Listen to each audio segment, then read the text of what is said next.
Bonjour à tous et à toutes, bienvenue. Aujourd'hui, on va parler de réflexologie, de l'impact de la réflexologie en période de cancer.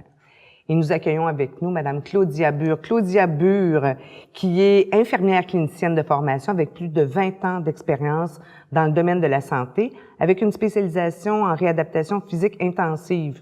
Maintenant, elle est technicienne en réflexologie plantaire. Elle soigne ses patients dans leur globalité, c'est-à-dire la santé du corps et de l'esprit, pour que ceux-ci puissent se reconnecter et mieux comprendre ce que leur corps exprime. Grâce à des soins professionnels et personnalisés, elle désire accompagner les patients vers le chemin de la guérison. Claudia, bon matin. Oui, bonjour Nathalie. Alors, la réflexologie d'abord, d'entrée de jeu, Oui. Qu'est-ce que c'est que la réflexologie? Tout simplement un massage, mais un massage de zone réflexe au niveau des pieds. En sachant que les pieds, il y a à peu près plus que 7000 terminaisons nerveuses. Oh. Et donc, on va aller les masser pour aller chercher du soulagement, un bienfait, de la détente et surtout une relaxation. D'accord. Dans l'expérience que vous avez, puisque vous avez été infirmière pendant 20 ans, qu'est-ce qui vous a amené vers la réflexologie plantaire? En fait, tout simplement, j'avais envie de continuer de soigner les gens, mais différemment, puis de prendre le temps et de pouvoir les écouter, puis de refaire le lien entre le corps et l'esprit. OK. Dans votre quotidien, donc, c'était pas nécessairement ce qui se passait quand vous étiez infirmière, mais c'est aussi toute une façon de vivre. Quand on fait de la réflexologie, c'est un mode de vie aussi. Oui, parce que là, on se recentre sur comment je me sens, qu'est-ce que mon corps me dit, pourquoi j'ai tel problème, tel malaise. Et aujourd'hui, le rythme de vie, ça va tellement vite que j'étais prise moi-même dans un tourbillon, le travail, la garderie, le conjoint, la maison. Ça faisait beaucoup, puis là, je courais après mon temps. Okay. Puis là, il a fallu que je m'arrête. C'est le mal du siècle, prendre le temps. Hein? Oui. Être capable de sortir de la performance. Quand on parle de réflexologie, vous avez parlé de réflexologie plantaire, mais il existe d'autres sortes de réflexologie. Oui, bien sûr. Alors, la base de la réflexologie, c'est d'abord les pieds. Mais dans les pieds, c'est plus la connexion du corps. En fait, le corps est comme en miroir dans le pied. Donc, on va y retrouver tous les organes, toutes les parties du corps et aussi les glandes. Donc, le pied, c'est notre côté physique. Dans la réflexologie des mains, ça va être plus le côté émotionnel. Et dans la réflexologie de la tête, tout le côté plus psychologique. D'accord. Dans votre pratique présentement, vous êtes en pleine expérimentation au niveau de la réflexologie plantaire avec les gens qui ont le cancer. Oui. C'est pas anodin. Qu'est-ce qui vous a amené là? Qu'est-ce qui fait en sorte que... Comment ça se passe, votre pratique? Mais en fait, moi, j'ai toujours voulu faire du bénévolat, mais dans mon ancienne vie, j'avais jamais le temps. D'accord. Donc là, justement, avec la réflexologie, je me suis questionnée en me disant, mais qu'est-ce que je peux apporter à la société? Donner au suivant. Et en pratiquant la réflexologie, je me suis dit, tiens, je pourrais peut-être aller soulager la clientèle en oncologie. Parce que oui, il y a les effets secondaires des traitements. On peut soulager les nausées, les maux de tête, la constipation. Mais la première chose, c'est que cette clientèle-là vit de l'angoisse, du stress, de l'anxiété par rapport à cette maladie. Mm-hmm. Et là, la réflexologie va les aider pour être plus détendus, relaxés, puis juste un moment de bien-être dans cette parenthèse de la maladie. Mm-hmm. En même temps, toucher le corps, c'est pas anodin. Toucher les pieds au Québec, c'est pas anodin. On se montre pas les orteils à tout le monde, mais dans les discussions qu'on a eues déjà par le passé, vous disiez que souvent vous avez des patients qui ont jamais été touchés. Oui. Donc, ça permet la réflexologie d'apprivoiser le contact avec le corps, ça... Absolument, parce que ce que je demande aux gens, on reste habillé, on s'installe dans une chaise zéro gravité, donc on n'est pas sur un lit, on n'est pas dénudé, donc on reste habillé, on s'allonge sur une chaise, on a juste la tête qui baisse puis les pieds qui se relèvent, on a une belle petite couverte sur soi pour pas avoir froid, puis j'enlève juste les bas. Donc effectivement, quelqu'un qui a jamais été touché au niveau de la massothérapie, c'est un premier apprentissage. Et parfois les gens sont surpris.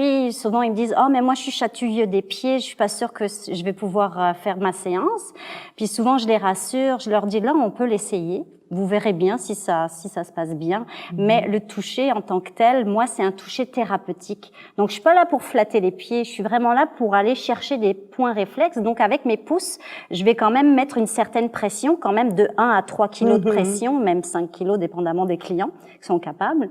Et en fait, ça va pas chatouiller. Je vais appuyer vraiment sur le pied. Puis, justement, souvent, les gens sont agréablement surpris de voir qui tolèrent la séance, que ça chatouille pas les pieds, puis que au contraire, après une demi-heure de massage sur les pieds, eh ben les gens sont très détendus, puis ils ont même envie d'aller faire une petite sieste après. Oui. Évidemment, ça amène une détente. Cependant, est-ce que ça peut causer certains effets secondaires? Parce que vous comprendrez que en oncologie, les gens qui ont le cancer, ils ont toutes sortes de traitements et tout ça, vous savez bien ça. Oui. Est-ce que ça peut, par exemple, déclencher des malaises? Alors effectivement, c'est pas souvent, mais le premier effet secondaire qui va arriver, ça va être la fatigue. Après une séance de réflexologie, parce que c'est un soin énergétique. Je touche le corps, mais le corps va devoir absorber le soin et réagir, être en interaction avec la séance, avec ce que je vais lui demander. Donc lui, il va essayer de se rééquilibrer. Et il arrive parfois que les clients me rapportent des maux de tête, une fatigue, peut-être des nausées, mais ça c'est rare. Mais souvent, je dirais, c'est plus la fatigue. Mais il n'y a pas de contre-indication quand on est en traitement médical, par exemple, en chimio ou en radiothérapie? Non, mais ça va dépendre du cas par cas. C'est sûr que si vous avez une blessure au pied, si vous avez fait une phlébite récente, je ne pourrais pas toucher ce pied. Voilà. Je peux toucher l'autre pied qui est en santé. Et par contre, c'est comme tout. Pour venir à une séance de réflexologie, il faut quand même être en forme, faut pouvoir se lever de son lit, il faut pouvoir aller se rendre à l'hôtellerie. Donc, si la personne est assez en forme quand même, elle va pouvoir recevoir une séance. Mais je me suis rendu compte qu'effectivement, les gens qui sont déjà très fatigués, je ne vais pas vouloir les fatiguer plus. Donc, je vais travailler moins de points. Je vais faire une séance plus, on va dire, plus courte. OK.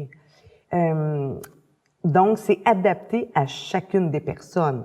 Oui. C'est ce que je comprends, là. Comme en plus, j'ai quand même un bagage en soins infirmiers et de l'expérience, plus de 20 ans dans le réseau de la santé publique, je suis capable, quand je pose mon questionnaire de santé, avant même de toucher la personne, je suis capable de cerner la santé, les problématiques et justement adapter mon soin, vraiment le personnaliser. D'un point de vue professionnel aussi, pour justement ne pas créer de problématiques par la suite. Moi, je veux que la personne sorte de sa séance en étant détendue, apaisée et au contraire régénérée après. Oui. Souvent, quand on a parlé de réflexologie, en tout cas dans la pensée publique ou dans l'imaginaire public, c'est un peu ésotérique. Hein? Il y a un côté ésotérique un peu à la limite farfelu. Mais c'est encadré, ça. Il y a des normes alentour de ça. C'est pas n'importe qui peut devenir technicienne en réflexologie. Non, on nous demande quand même une formation de base. Alors, ça commence par la technique en réflexologie des pieds, qui est à peu près 70 heures. On nous fait passer un examen écrit sur nos connaissances. Il faut qu'on apprenne quand même le pied, le corps, les systèmes, les maladies, tout ça. Et on passe un examen pratique aussi. On fait une séance de réflexologie devant un enseignant. Par la suite, il faut quand même qu'on fasse 40 séances de réflexologie, qu'on monte les dossiers pour réussir l'examen. Et après ça, si on continue ces formations, on peut aller jusqu'à 500 heures pour avoir le titre de réflexologue. Et si on continue encore jusqu'à 1000 heures de formation, là, on devient réflexothérapeute. C'est encadré par une association. Et en même temps, il y a aussi les écoles de massothérapie qui sont reconnues par le gouvernement. Et on accède au titre de massothérapeute. Et vous avez aussi dans votre pratique développé, vous êtes en formation continue, mais vous êtes aussi naturothérapeute et massothérapeute. Oui. Quand vous parlez de santé globale, c'est de ça dont on parle. Là. Oui, on va parler, pendant ma séance de réflexologie, je vais parler du sommeil, je vais parler de la fatigue, de la nutrition. On fait vraiment le tour. Comment vous vous sentez? Est-ce qu'en ce moment, vous avez le moral? Comment ça va? Quelles sont vos émotions? Toutes ces choses-là, parce qu'en fait, le corps et l'esprit ne font qu'un et on peut pas les dissocier. Donc, lors d'une séance, je discute avec la personne pour savoir, vous, dans votre vie actuellement, aujourd'hui, au moment présent, comment vous êtes, comment vous vous sentez, puis qu'est-ce que votre corps veut vous dire. Est-ce que ça peut aller jusqu'à faire des recommandations au niveau des saines habitudes de vie, par exemple? Absolument, Oui, bien oui. sûr. Alors, de quel type, par exemple? Ben là, surtout avec l'association du cancer de l'Est, comme il y a plusieurs professionnels qui gravitent à l'hôtellerie, souvent j'oriente mes clients vers la massothérapeute pour Oui, soulager certaines douleurs au niveau du dos ou au niveau des jambes. Souvent, je leur demande, avez-vous pensé à une pratique de yoga ou de respiration? Parce que souvent, ils ont besoin de support pour les aider à traverser la maladie. OK. Donc, c'est vraiment en interdisciplinarité. Oui, Hein, on c'est est pas une tout seul. équipe. Oui, On on est est une une équipe. équipe. Oui, Voilà. oui. Et parfois même, quand les clients me parlent de certaines problématiques de santé, justement, je les aide à faire comme une petite liste pour pas oublier le lendemain quand ils vont voir leur médecin, quand ils ont leur consultation. Exemple, souvent la douleur. La douleur, le client parfois, oui, il a l'ordonnance, mais il n'ose pas prendre la médication. Il a peur des effets secondaires. Mais là, la douleur est comme trop intense. On dort plus, on mange plus. La douleur prend toute la place dans leur journée. Puis là, je les oriente pour justement, vous avez l'ordonnance, le médecin sait que vous allez avoir plus de douleur, donc il vous en a prescrit un petit peu plus. Commencez à continuer à prendre votre médication pour être soulagé. Parce que l'important, la douleur doit être soulagée. On doit bien gérer ça pour avoir une qualité de vie. Donc, c'est un ensemble. C'est vraiment une vue d'ensemble. Claudia, c'est déjà la fin, Oh non. mais on se revoit bientôt, évidemment. Merci beaucoup à vous. Merci à vous, ça m'a fait plaisir. Merci beaucoup.